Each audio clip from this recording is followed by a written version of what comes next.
It's just horrible. But then the other thing that she did that I didn't know she was doing until I was an adult was my dad had custody of me, or visitation, every other weekend. And so I would pack my suitcase and be so excited to see him. And she would tell me that he was on his way, and I would go outside and sit on our front porch.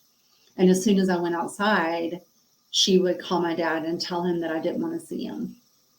So there were so many Friday nights that I fell asleep on our front porch waiting for my dad. Just like, nothing's changed. We don't understand what your problem is. And I'm like, nothing's changed for you.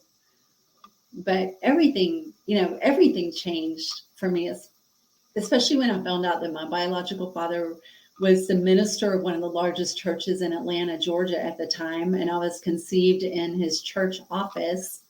And yeah, yes, ma'am. And just clothes on my back and my books and a book bag. And that is what I owned. And a blanket. I did have a blanket in the backseat of my car. Those were the possessions that I owned. And so weeks later, I was still living in my car, still wearing the same clothes every single day, still going to class. I smelled. I had mustard stains on my shirt. I was growing out of the pants that I was wearing. And then Catholic Social Services stepped in, and I started living with another family.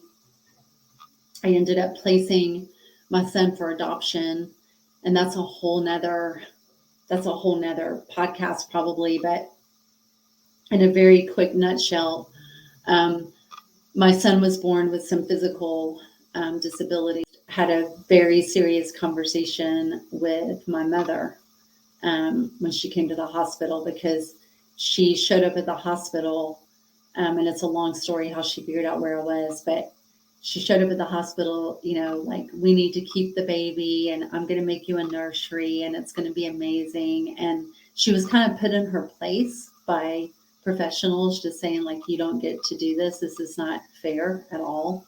And that gave me strength. I had never, ever in my life had someone stand up for me like that to my mother. This is also like with friends or anybody that you are trying to develop a relationship with, because trauma bonding is really prevalent in our society. And it's gotten, this is also like with friends or anybody. It's like, so you're my father. And he was like, no, I'm not your father.